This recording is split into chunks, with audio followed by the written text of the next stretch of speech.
Argentina vivirá en octubre próximo unos comicios determinantes a lo interno, pero también para la región. Cristina Fernández, la expresidenta, viene siendo la figura más preponderante de la agenda política. A diferencia de otros comicios, esta vez va como candidata, pero a la vicepresidencia de una de las agrupaciones. El actual gobierno, dirigido por Mauricio Macri, ordena su discurso en función a ella. En el país, la crisis social ha vuelto a ser característica imperante de la Argentina. La población siente el recorte y las cifras de excluidos crecen a ritmo fuerte y sostenido. Así lo muestran recientes datos.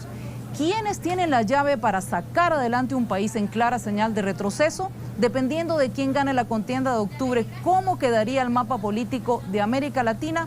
Pongamos el punto en la I.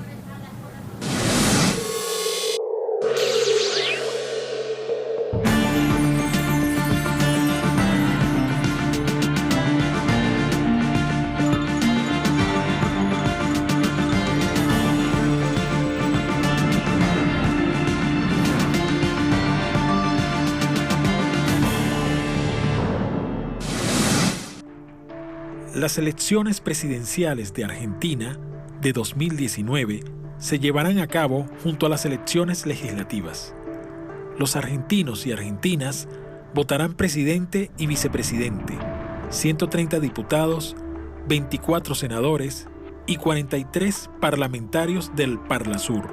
Para proclamarse ganadora, la fórmula presidencial debe escoger el 45% de los votos válidos, o bien el 40% y una diferencia de al menos 10% con la que ocupe el segundo lugar. A falta de estos resultados, habrá una segunda vuelta entre las dos fórmulas con más votos. Y fue en mayo del 2019 cuando la exmandataria Cristina Fernández anunció que se postulaba como candidata a la vicepresidencia, mientras Alberto Fernández es el aspirante presidencial. En esta fórmula, la decisión fue un tsunami que paralizó momentáneamente a todos los actores políticos del país. Alberto Fernández es la apuesta que ha hecho Cristina Fernández y se trata de uno de los principales funcionarios del primer mandato de Néstor Kirchner y parte de la gestión de la expresidenta hasta cuando se alejó en el marco de una creciente disputa entre Cristina y el grupo de medios Clarín. La mayoría de las encuestas le están dando ya una diferencia entre 5 y 10 puntos. Si bien el aparato mediático del gobierno es muy fuerte y está intentando de alguna forma crear la sensación de que tiene posibilidades en una segunda vuelta de juntar un voto anti-Cristina Fernández de Kirchner, que sería la opción, pese a que ella iría como vicepresidenta. Te quería comentar una cosa más, es que el gobierno nacional suspendió las elecciones de parlamentarios. No va a haber elecciones al Parlasur porque la política de Macri es asfixiar a este parlamento, ¿no? Entonces no quiere colaborar en eso y por lo tanto se prolongarán los mandatos de quienes están hoy como diputados. Desde entonces, Alberto Fernández pasó a ubicarse en la oposición, lo que no es un dato menor. Es preciso recordar que las elecciones en Argentina son definidas por el accionar de poderosos grupos que se ufanan de poner y quitar presidentes. El multimedio Prisa, ellos tienen el diario El País, las 40 principales, la editorial Santillana, Cadena Ser Prisa Radio, Radio Internacional y Radio Continental en Buenos Aires. Están presentes en 22 países con 250 sitios web. Además son accionistas de Papel Prensa en Argentina junto al Grupo Clarín, que maneja el diario Canal 13 y una decena de canales de televisión, Cablevisión, la marca de internet Fibertel y 3 emisoras radiales con sus plataformas web. Estos grupos se traspasan acciones a conveniencia con Telefónica Argentina, del Grupo Telefónica S.A. de España, que operan Telefe y 8 canales más de televisión abierta en la Argentina. El diario La Nación también forma parte de esta familia cargada de nexos históricos comprobables con la dictadura. Ellos, por tradición, cuidan sus bolsillos y los de otros actores influyentes en la sociedad argentina, los sojeros. Frente a estos grupos y un posible gobierno de la fórmula Fernández-Fernández, es para lo que serviría Alberto Fernández como bisagra. al haber sido un hombre de máxima confianza de Néstor Kirchner. Analistas apuntan que con Alberto Fernández en primera línea, la fórmula se permea ante los ataques de este establishment mediático. La jugada busca cerrar la llamada grieta ideológica existente desde adentro de la oposición, dejando al gobierno actual por fuera de las tomas de decisiones.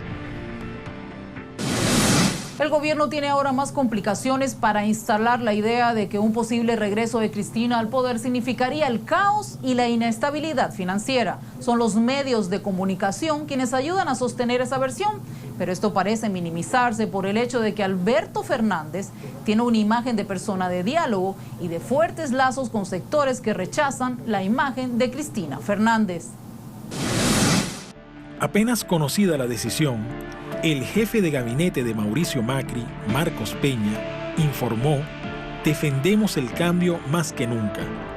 En tanto, Macri ratificó su candidatura a la reelección a pesar del impacto negativo que significará para él estar más complicado para polarizar con la expresidenta. En estos 4 años de gestión, el gobierno apeló a esa polarización para distraer la atención respecto a los graves efectos sociales de sus políticas. Más allá del rechazo inicial, el gobierno todavía no ha encontrado una línea discursiva para responder a la decisión de la ex jefa de Estado. Según las últimas encuestas, el oficialismo estaría perdiendo un eventual balotaje ante la fórmula Fernández-Fernández. El ecuatoriano Jaime Durán Barba consideró que la candidatura de Alberto Fernández le favorece al oficialismo, ya que señala que no tiene capacidad de conseguir votos, no es un buen candidato y que le traerá varios problemas internos a la oposición. Yo creo que en realidad hay que entender que el macrismo ha sido una ilusión desde el primer momento. O sea, ha vendido una imagen que no se corresponde con la realidad. Con esa imagen ganó las elecciones, con esa imagen gobernó 4 años y hoy intenta de alguna manera espantar a los electores diciéndole que va a volver un pasado profundamente negativo. El problema que tiene con eso es que en realidad el recuerdo que hay en mucha gente es un pasado sustancialmente mejor al presente actual. Entonces, con eso este gobierno lo que logra es tener aproximadamente 1/3 de los votantes de su lado, pero tiene serios problemas para avanzar sobre eso. Amenazar con que se produciría un caos en los mercados si gana Cristina o la fórmula de los dos Fernández, en realidad es una de las estrategias de campaña que tienen. Sí, Alberto Fernández ha sido muy claro en ese aspecto y ha mostrado un perfil muy negociador, que casi te diría que hasta ha traído más problemas en la coalición opositora, que buscaban algunos un perfil un poco más duro, que generar una fórmula que haga que haya temor en los mercados.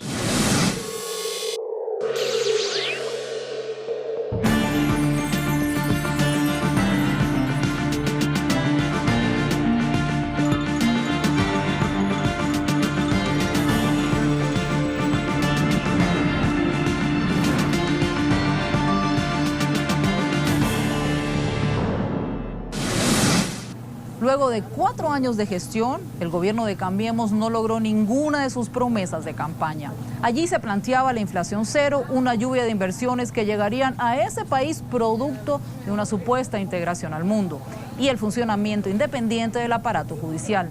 Nada de eso se cumplió.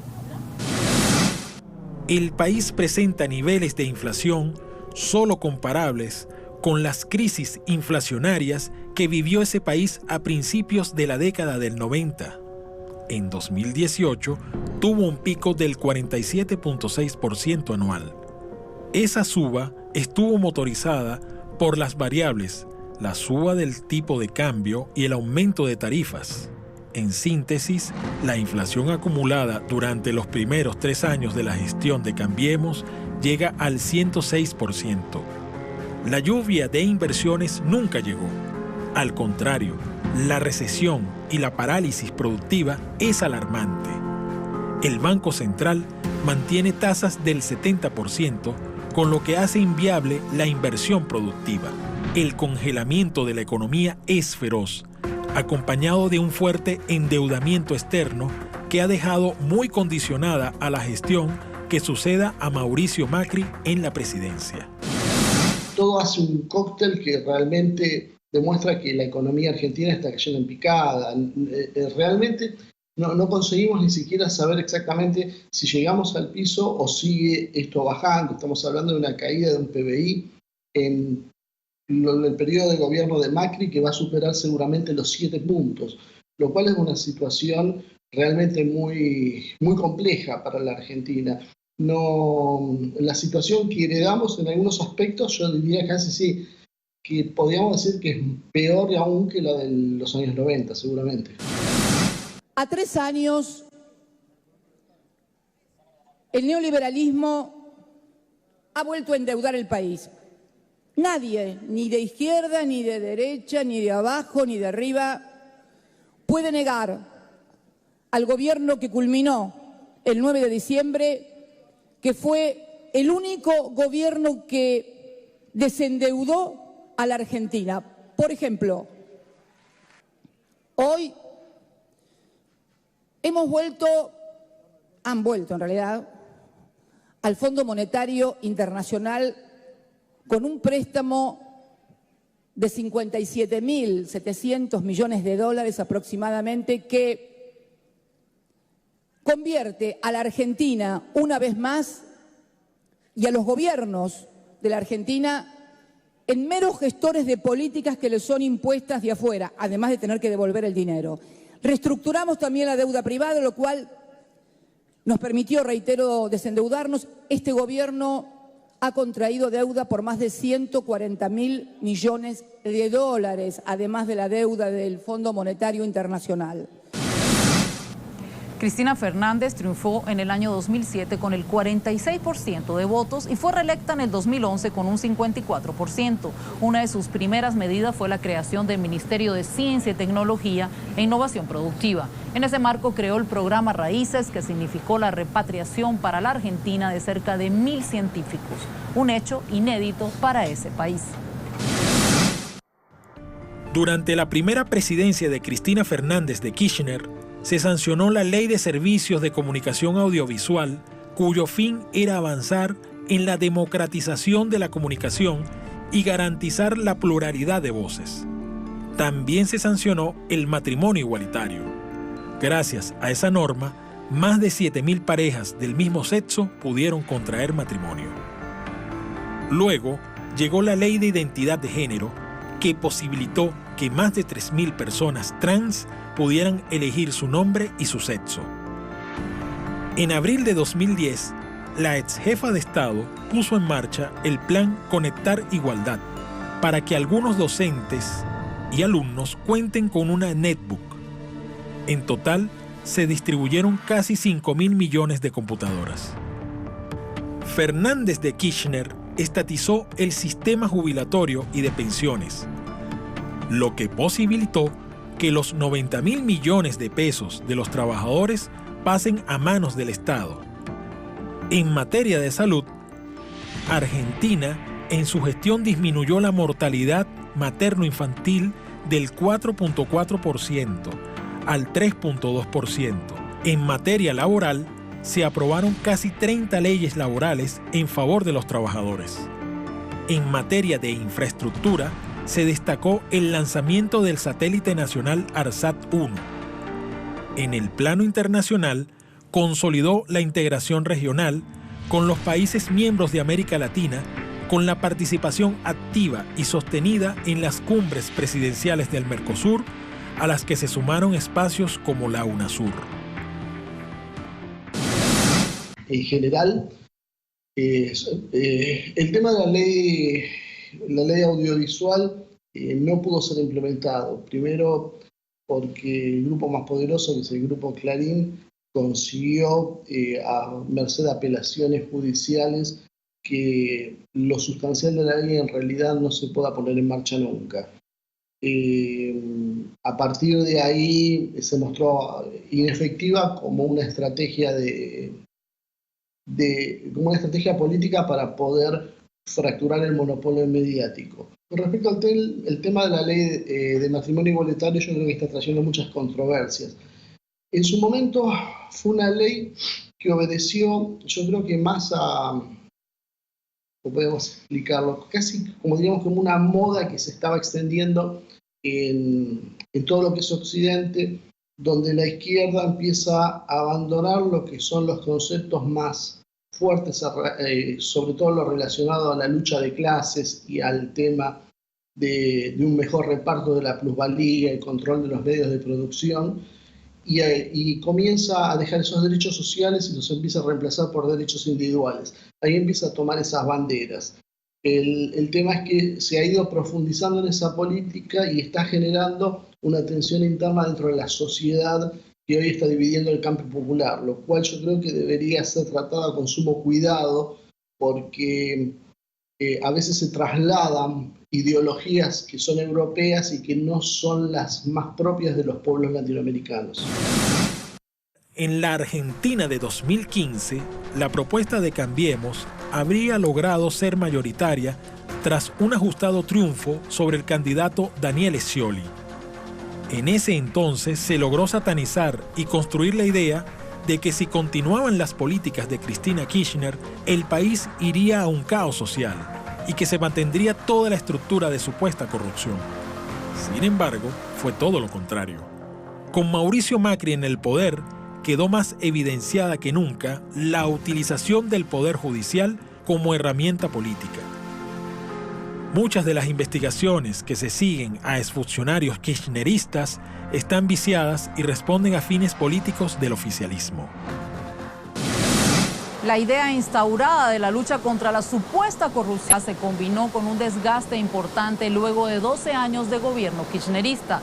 Pero pese a todo esto, el triunfo en el 2015 de Macri en el balotaje frente a Daniel Scioli fue sumamente ajustado. En este nuevo año electoral, la fórmula Fernández-Fernández parece haber sido muy bien aceptada dentro del mismo peronismo. Por ejemplo, la parte más ortodoxa, por así decirlo, celebró la novedad porque ven que ha sido un gesto político importante proponer una nueva figura con amplia trayectoria y respetada por diferentes sectores. Dentro del peronismo también se reconoce Sergio Massa, quien fuera jefe de gabinete durante el primer mandato de Cristina Kirchner, pero que decidió romper y conformar su propio espacio político llamado Frente Renovador. Ese agrupamiento ha logrado sobrevivir a pesar de la polarización entre macrismo y kirchnerismo. Sergio Massa venía apostando a construir y fortalecer un espacio desde el peronismo no kirchnerista.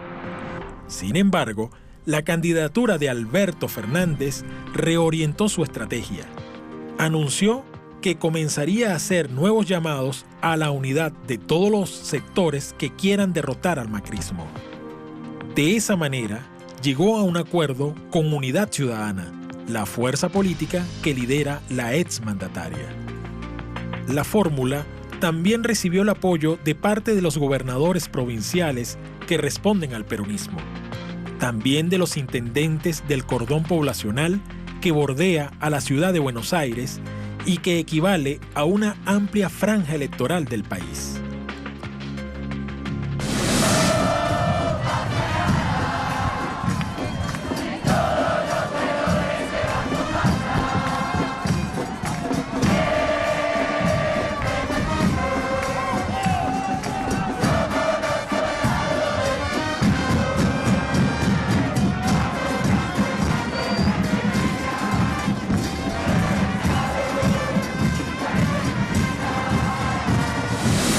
Propone avanzar con una política que no consigue leer cómo se está moviendo el mundo.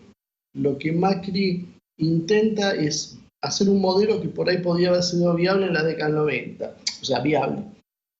Podría tener alguna posibilidad de inserción, porque abrir el mercado como está haciendo con la Argentina y a cualquier tipo de exportaciones, y retraer el Estado que no tenga ninguna posibilidad de poder determinar ningún precio de nada, ni de combustibles, de lo que uno se pueda imaginar, Hoy es prácticamente suicida. Vemos la política que está haciendo Donald Trump de cerrar Estados Unidos, de denunciar tratados de libre comercio y buscar otro tipo de negociaciones. Vamos hacia un mundo proteccionista. El peronismo abreva lo que es la doctrina social de la Iglesia, o sea, esas han sido las fuentes históricas del peronismo, y si uno conoce el pensamiento de Eva Perón, que fue uno de los mayores referentes, ella denunciaba las políticas feministas en una época donde Simone de Beauvoir, por ejemplo, ya era una activista muy reconocida. Entonces eso ha generado muchas tensiones internas, pero todas esas tensiones hoy creo que, pese a las diferencias que hay, están quedando de lado porque hay un objetivo mayor, que es poder sacar a Macri del poder. En caso de mantenerse Macri, yo creo que directamente no tenemos un país por el cual pelear. Entonces después creo que en una segunda etapa podríamos empezar a hablar de distintos peronismos. Hasta ahora varios sondeos de opinión muestran clara ventaja de la fórmula Fernández-Fernández. Para muchos, si gana el kirchnerismo nuevamente en Argentina, cambiaría el mapa político de América Latina. Pero ese posible triunfo podría ser además un voto de rechazo a las políticas implementadas por Mauricio Macri y su gobierno. Publicaciones arrojan que el deterioro social aumentó en estos últimos años. Casi 3 millones de argentinos viven bajo la línea de la pobreza. Así pusimos el punto en la I.